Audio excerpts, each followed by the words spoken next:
Fine for channel में आपको welcome करते हैं। कैसे हैं आप लोग? खैरियत से हैं स्टूडेंट? आज की फ़िज़िक्स की क्लास में हम सिंपल हार्मोनिक मोशन के टॉपिक पे डिस्कस करेंगे। ऑसिलेशन, वाइब्रेटरी मोशन के बारे में, और वो मोशन होगी हमारे पास डैम्प्ड ऑसिलेशन की मोशन।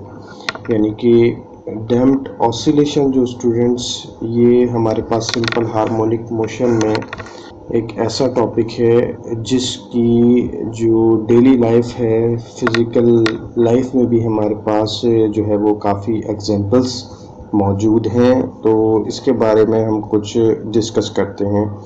तो स्टूडेंट्स, सबसे पहले हम आपको जो है वो सिंपल हार्मोनिक मोशन जो है वो इसके बारे में थोड़ा सा दोबारा ओवरव्यू दे देते हैं। अगर सिंपल हार्मोनिक मोशन के बारे में आप लोगों को नहीं पता तो आप लोग प्लीज़ लास्ट क्लास में जो हमने डिस्कस किया है सिंपल हार्मोनिक मोशन का टॉपिक, उस वीडियो को काइंडली आप लोग ज़रूर देख लें ताकि आपको जो है वो उसका कॉन्सेप्ट जो है वो क्लियर हो जाए। उसमें बहुत सारी एग्जांपल्स भी आपको देकर एक्सप्लेन किया गया, उसको समझाया गया। तो उसको काइंडली आप देख लें। डिस्क्रिप्शन में उसका जो है आपको जो है वो टॉपिक का जो है वो हिंट वहाँ से मिल जाएगा। तो इसी तरह से स्टूडेंट्स बात कर लेते हैं हम डैम्प्ड ऑसिलेशन में। तो डैम्प्ड ऑसिलेशन भी हमारे पास ऑसिलेशंस जो है उसकी ही एक टाइप है। वो किस तरह से जो है हमारे पास ये फिनोमिना जो है वो होता है कि जब किसी भी सिस्टम में हमारे पास कोई भी ऑब्जेक्ट या कोई भी बॉडी जो है वो वाइब्रेटरी मोशन जो है वो परफॉर्म कर रही हो, ऑसिलेशन जो है वो परफॉर्म कर रही हो, मोशन जो है वो टू एंड फ्रो मोशन के अंदर हो, तो ऐसी सिस्टम में क्या हो कि कोई रेजिस्टिव फोर्स जो है उस मोशन को अगर रोके, ऐसा सिस्टम जिसमें वाइब्रेटरी मोशन या कोई भी बॉडी जो है, कोई भी ऑब्जेक्ट जो है वो ऑसिलेट कर रहा हो, तो उसकी ऑसिलेशन को रेजिस्ट करना, उसके एम्पलीट्यूड को डिक्रीज करना, ठीक है, उसकी मोशन को जो है वो कम करना, उसको ओवरकम करना, इस सिस्टम को हम कहते हैं डैम्प्ड ऑसिलेशन। तो अकॉर्डिंग टू स्टूडेंट्स आप लोग डेफिनेशन देख सकते हैं। डेफिनेशन में ये बताया जा रहा है कि जिस जो है वो सिस्टम के अंदर कोई रेजिस्टिव फोर्स आ जाए। रेजिस्टिव फोर्स कैसी फोर्स होती है? जिसके अंदर कोई भी रुकावट हो, कोई रेजिस्टेंस हो किसी भी एतबार से। अब अगर स्टूडेंट्स हम आइडियली सिस्टम में बात करें तो आइडियल सिस्टम एक ऐसा सिस्टम होता है जिसमें हमारे पास जो ऑब्जेक्ट, जो बॉडी ऑसिलेट कर रही है वो कंटिन्यूस ऑसिलेट करती रहती है। कोई उसमें रेजिस्टिव फोर्स नहीं होती, कोई उसमें फ्रिक्शन नहीं होती, कोई ऐसी फोर्स नहीं होती फ्रिक्शन या एयर रेजिस्टेंस जो उसमें रुकावट बनता हो। तो ऐसी ऑसिलेशन को, ऐसे सिस्टम को जिसमें इस तरह की जो है ऑसिलेशन परफॉर्म हो रही हो, उसको हम आइडियली सिस्टम कहते हैं। तो यहाँ पर जो है हमारे पास एक ऐसा सिस्टम है जिसमें रेजिस्टिव फोर्स मौजूद है।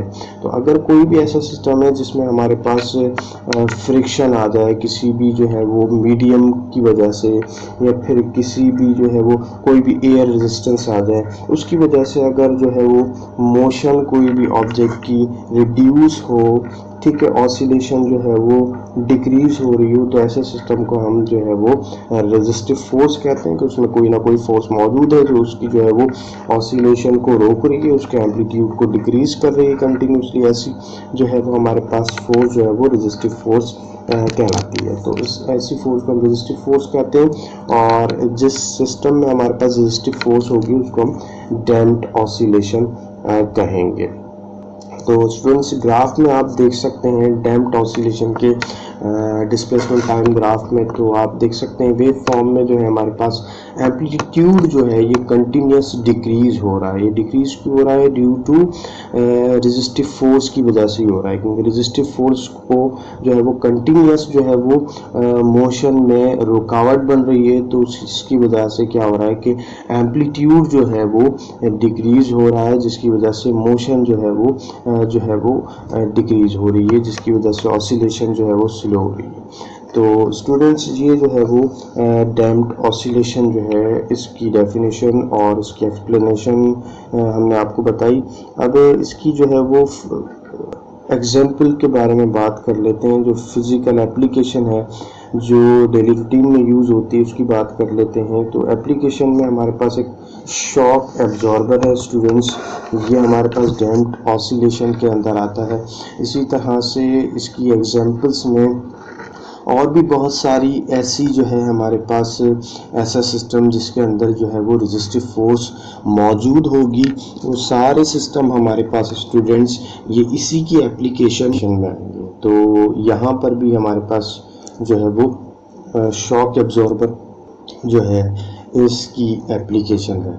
स्टूडेंट्स शॉक एब्जॉर्बर एक ऐसा जो है वो सिस्टम है जो ऑटोमोबाइल्स कार के अंदर लगाया जाता है।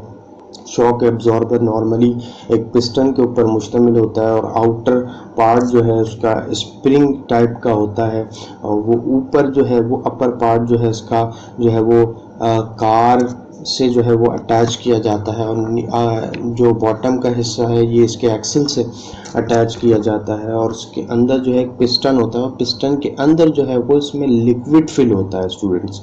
यही लिक्विड जो है वो रेजिस्टिव फोर्स का काम करता है, जो जब भी कोई भी ऑटोमोबाइल कार्स जो है वो ऐसे रफ सरफेस के ऊपर चलती है, तो रफ सरफेस में स्टूडेंट जो है वो गाड़ी जो है वो वाइब्रेट करती है, वो कंटिन्यूस उसमें ऑसिलेशन आ जाती है। जब तो ऑसिलेशन को के फैक्टर को ओवरकम करने के लिए स्टूडेंट्स ये शॉक एब्जॉर्बर जो है वो लगाया जाता है। और शॉक एब्जॉर्बर में जो ये मीडियम मौजूद होता है, ऑयल वगैरह इसी तरह से लिक्विड वगैरह जो भी चीज़ मौजूद है, रेजिस्टिव फोर्स होती है, और ये रेजिस्टिव फोर्स क्या करती है, उस जो है वो ऑसिलेशन को, उसकी ऑसिलेशन को शॉक एब्जॉर्बर या स्प्रिंग की ऑसिलेशन को जो है वो ओवरकम करती है, जिसकी वजह से जो रफ सरफेस पे अगर ऑटोमोबाइल चलती है तो वो जो है वो उसकी रफनेस का हमें पता नहीं चलता। और जो नाउडेज जो ज़्यादातर मोस्टली जो गाड़ियाँ आ रही हैं उन सब में जो है वो शॉक एब्जॉर्बर लगा होता है। यही वजह है कि हमें रफ सरफेस पे जब गाड़ी चलती है तो हमें जो है वो पता नहीं चलता, अंदर बैठने वाले को, उसमें ट्रैवल करने वाले को पता नहीं चलता रफनेस का। तो ये ड्यू टू जो है वो शॉक एब्जॉर्बर होता है, जो कि एक बहुत बड़ी जो है वो एप्लीकेशन है डैम्प्ड ऑसिलेशन की। तो स्टूडेंट्स आई होप ये आपको डैम्प्ड ऑसिलेशन का जो है वो कॉन्सेप्ट समझ में आया होगा, और इसकी एप्लीकेशन भी आपको जो है वो समझ में आई होगी। स्टूडेंट्स आई होप कि वीडियो आप लोगों के लिए बहुत हेल्पफुल रहा होगा। तो इस वीडियो को लाइक करें और अपने फ्रेंड्स के साथ काइंडली ज़रूर शेयर करें, और इस चैनल को सब्सक्राइब करें। Thank you.